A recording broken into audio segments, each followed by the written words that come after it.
এটা আল্লাহ পাকের অসীম দয়া যে আমরা যদি দুনিয়ার প্রত্যেকটা কাজ মুহাম্মদ সাল্লাল্লাহু আলাইহি ওয়াসাল্লামের তরিকা এবং পদ্ধতিতে করি, তাহলে প্রতিটা কাজ ইবাদত এবং নেকির মাধ্যম হিসেবে গণ্য হবে।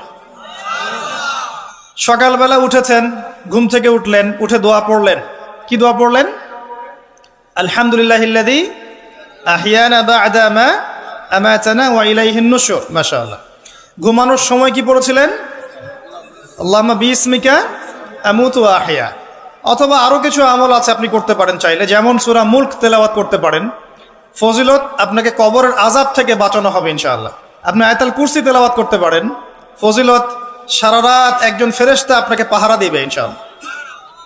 আপনি সূরা ফালাক, নাস, ইখলাস পড়ে ঘুমাতে পারেন এবং হাত দুটোকে একত্রিত করে ফু দিয়ে মাথা থেকে নিয়ে যতদূর পর্যন্ত হাত যায় মাসাহ করতে পারেন। ঘুমের মধ্যে আপনার কোনো সমস্যা হবে না ইনশাআল্লাহ। ঘুমের মধ্যে অনেক সময় প্রবলেম হয় না? দুঃস্বপ্ন দেখে মানুষ, ভয় পায়, অস্থির হয়ে পড়ে।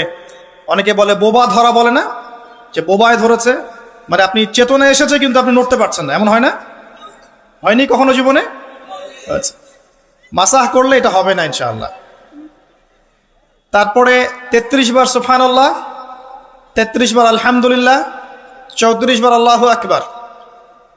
এরপর দোয়া পড়লেন, ঘুমিয়ে গেলেন। এছাড়াও সূরা কাফিরুন পড়তে পারেন, কুল ইয়া আইয়ুহাল কাফিরুন। আপনাকে আল্লাহ পাক শিরক থেকে বাঁচাবে ইনশাআল্লাহ। আর আমার সবচেয়ে পছন্দের একটা আমল আছে ঘুমানোর সময়, চেষ্টা করি কোনো রাত্রে যেন বাদ না যায়। আপনারাও চেষ্টা করবেন কোনো রাতে যেন এই আমলটা অন্তত বাদ না যায়। আলী রাদিয়াল্লাহু আনহু বলতেন যে যার সামান্য বিবেক বুদ্ধি আছে তার জন্য শোভা পায় না যে সে এই আমলটা না করেই ঘুমিয়ে যাবে। সেটা কি? সূরা বাকারার শেষের 3টা আয়াত তেলাওয়াত করবেন। সূরা বাকারার শেষের 3 আয়াত অথবা 2 আয়াত পড়বেন, একই ফজিলত ইনশাআল্লাহ। কি ফজিলত?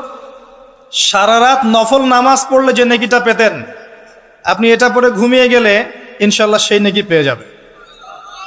যদি আপনার নিয়াত থাকে তাহাজ্জুদের, ইনশাআল্লাহ আপনি পেয়ে যাবেন। এই যে কাজগুলো করে ঘুমালেন, আপনি 3 ঘন্টা বা 6 ঘন্টা ঘুমিয়েছেন, এই যে পুরো সময়টা আপনি ঘুমিয়েছিলেন, এই পুরো সময়টার জন্য আপনার আমলনামায় নেকি লেখা হবে।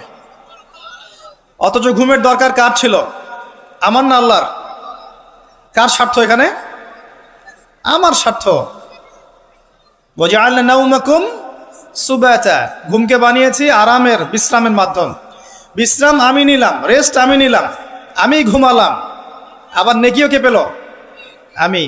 কারণ কি? কারণ আমি ঘুমিয়েছি মুহাম্মদ সাল্লাল্লাহু আলাইহি ওয়াসাল্লামের তরিকা এবং সুন্নাহ অনুযায়ী। ডান কাত হয়ে যদি পারেন ওযু করে নিতে পারেন, আরো ভালো হয়। তো এই যে ঘুমালেন, নেকি হয়ে গেল। ঘুম থেকে উঠলেন, দোয়া পড়লেন, নেকি হয়ে গেল।